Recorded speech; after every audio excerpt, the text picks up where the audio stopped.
आज हम देखने वाले 8 ऐसी गाड़ियां जिनकी सेफ्टी रेटिंग्स ऑल टाइम घटिया रही हैं। हम शुरू कर रहे हैं काउंटडाउन बुरे से लेके बिल्कुल डरावने कार्स तक। इस लिस्ट में केवल वही कार्स हैं जो पॉपुलर रही हैं भारतीय सड़कों पर। और हाँ, अगर आपकी कार इस लिस्ट में शामिल हुई है तो कमेंट में हमें गाली मत देना। तो सीट बेल्ट लगाओ दोस्तों, आज हम वो गाड़ियां दिखाने वाले हैं जो फेमस तो हैं पर सेफ्टी के नाम पे बस नाम है।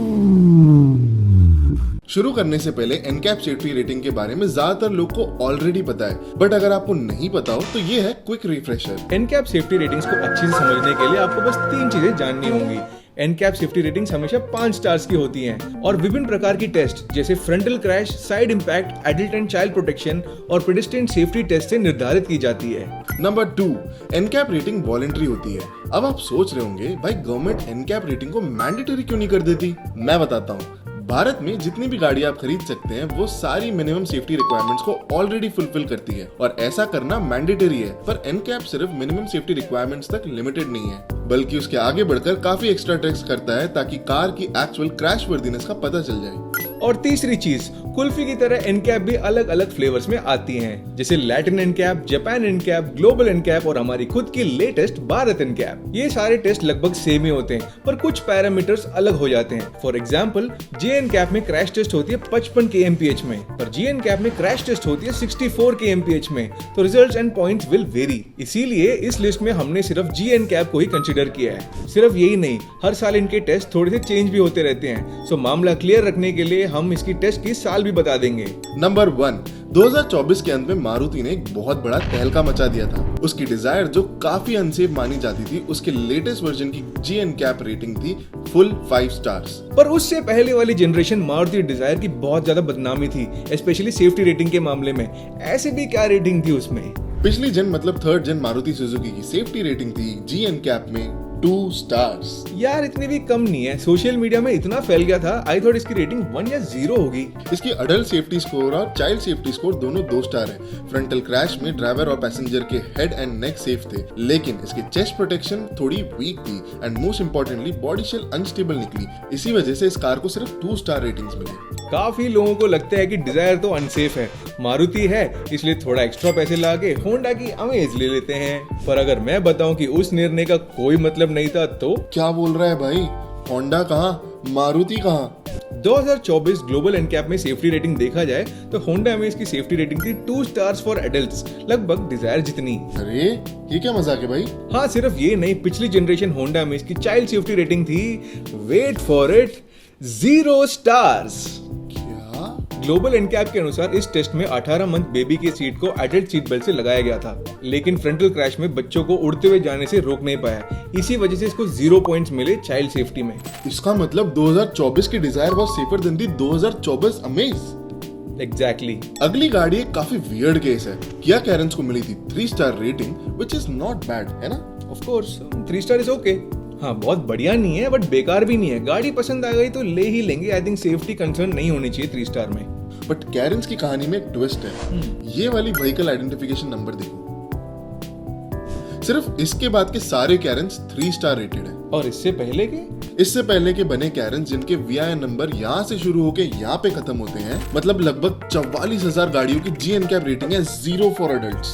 ये क्या बोल गया भाई? VIN मतलब व्हीकल आइडेंटिफिकेशन नंबर। ये यूनिक कोड है जिससे तुम फैक्ट्री से निकलकर हर गाड़ी को यूनिकली आइडेंटिफाई कर सकते हो और यूजुअली VIN नंबर हर गाड़ी के साथ बढ़ती है। इन दोनों VINs के बीच 44,658 गाड़ियां आती है जिनकी स्टार रेटिंग है 0। जी एनकैप ये खुद कहता है। क्या क्या गपले चल रहे हैं भाई दुनिया में। अगली गाड़ी की ग्लोबल एनकैप रेटिंग है 2 स्टार्स, बट गाड़ी सुन के आप भी सरप्राइज हो जाएंगे। ऐसी कौन सी गाड़ी है भाई? The Maruti Suzuki Alto K10। क्या? हाँ भाई, जब काफी मारुति गाड़ियां 1 या 0 स्टार सेफ्टी ला रही थी, ये छोटी सी मारुति की सबसे सस्ती K10 ले गई 2 स्टार की सेफ्टी रेटिंग। इनफैक्ट जी एनकैप कहती है ड्राइवर के हेड और नेक की प्रोटेक्शन अच्छी थी और बॉडी शेल भी स्टेबल रेट किया गया आफ्टर 64 kmph क्रैश। अगली गाड़ी की बात करने से पहले मैं एक बात क्लियर कर देना चाहता हूँ। ये लिस्ट में सिर्फ पॉपुलर कार्स हैं, नहीं तो अनसेफ कार्स में तो नैनो भी आती है। हाँ, बिल्कुल सही बात है। तो फिर बताओ कौन सी गाड़ी है अगली नंबर पे? नंबर 5 पे मारुति सुजुकी वैगनआर। इसकी 2023 की ग्लोबल एनकैप रेटिंग है 1 स्टार फॉर एडल्ट्स। और child safety?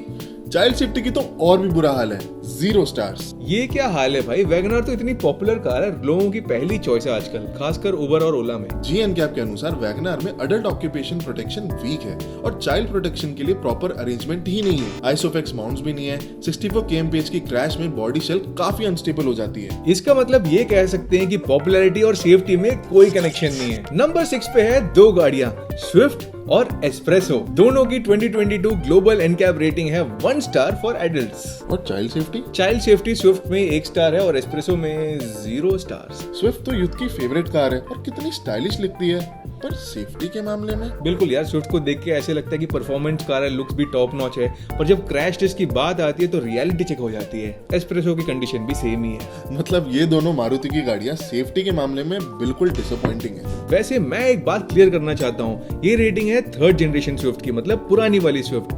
Latest generation Swift जो है, इसकी रेटिंग अभी ग्लोबल एनकैप ने कंडक्ट नहीं किया है, पर यूरो एनकैप में इसको 3 स्टार सेफ्टी रेटिंग मिली है। पर यूरो एनकैप सिर्फ 50 की स्पीड में टेस्ट करता है, हो सकता है ग्लोबल एनकैप में इसकी रेटिंग आते आते कम हो जाए। सेकंड लास्ट गाड़ी पे आ चुके हैं दोस्तों।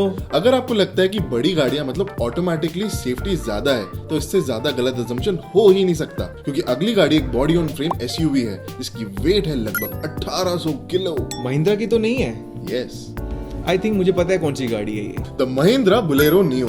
इसकी जी एनकैप सेफ्टी रेटिंग है मात्र, wait for it, 1 star. Child and adult दोनों के लिए 1 स्टार सेफ्टी रेटिंग मिली है इसको। इतनी भारी गाड़ी है, एसयूवी भी है, 64 kmph में, ऐसा क्या हो गया इसके साथ? जी एनकैप रिपोर्ट के मुताबिक ESC नहीं मिलती इस गाड़ी में, जिसकी वजह से काफी पॉइंट्स डिडक्ट हो गए हैं इसके। सीट बेल्ट रिमाइंडर नहीं है ग्लोबल स्टैंडर्ड्स के हिसाब से, तो और पॉइंट्स कट गए इसके। अच्छा, बस इन चीजों की वजह से उसकी रेटिंग खत्म? कोई बात नहीं यार, आई थिंक बॉडी शेल तो तगड़ा हुआ है इस गाड़ी का। नहीं, बड़ी बात तो ये है कि इतनी बड़ी होने के बावजूद भी इसकी बॉडी शेल 64 kmph के क्रैश में बहुत ज्यादा डिफॉर्म हो जाती है। जरा इस तस्वीर पे अपना नजर घुमाओ। ओ भाई, ये तो पूरा ऊपर से मुड़ गया है। तो दोस्तों, सिर्फ बड़ी और भारी गाड़ी से सेफ्टी नहीं मिलती, प्रॉपर स्ट्रक्चरल इंजीनियरिंग भी बहुत ज्यादा जरूरी है। हाँ, केस इन पॉइंट, छोटी गाड़ी होंडा जैज की वेट है लगभग 1200 किलो, बट फिर भी 2022 की जी एनकैप रेटिंग थी इसकी 4 स्टार। और फाइनली हमारी लिस्ट की सबसे आखिरी गाड़ी पे आ चुके हैं, मतलब सबसे डेंजरस गाड़ी पे आ चुके हैं, द सिट्रॉन E-C3। इसकी 2024 ग्लोबल एनकैप रेटिंग है 0 स्टार फॉर एडल्ट्स। क्या? इलेक्ट्रिक कार है, मॉडर्न है, कॉम्पैक्ट है, एसयूवी है। हाँ भाई, इलेक्ट्रिक होने से सेफ्टी ऑटोमेटिकली नहीं बढ़ जाती। अडल्ट सेफ्टी के लिए 0 है और चाइल्ड सेफ्टी के लिए सिर्फ 1 स्टार मिली इसको। अरे ऐसा कैसे हो गया? जी एनकैप के अकॉर्डिंग ड्राइवर के चेस्ट की प्रोटेक्शन वीक थी और पैसेंजर की चेस्ट की प्रोटेक्शन उससे भी बुरी। इस वजह से इसकी सेफ्टी रेटिंग बिल्कुल 0 हो गई थी। सिट्रॉन ब्रांड की रेपुटेशन के लिए काफी डैमेजिंग है। वैसे इसकी क्रैश वीडियो हमने देखी थी और मुझे कुछ खास डैमेज टू द पैसेंजर नहीं लगी। जरा इसकी क्रैश टेस्ट की फुटेज देखते हैं। हाँ भाई, मुझे इतनी डैमेज तो कुछ दिख नहीं रही है। इनफैक्ट बोलेरो नियो की कंपैरिजन में इसकी बॉडी शेल काफी स्टेबल लग रही है। ऑनेस्टली हमें तो कुछ ऑब्वियस नहीं दिख रही है, हो सकता है हम कुछ मिस कर रहे हो। अगर आपको पता है तो कमेंट्स में जरूर बताना। अनफॉर्चुनेटली एपिसोड के अंत में आ चुके हैं। ऐसे और मस्त मस्त कंटेंट देखने के लिए सब्सक्राइब टू शिफ्ट।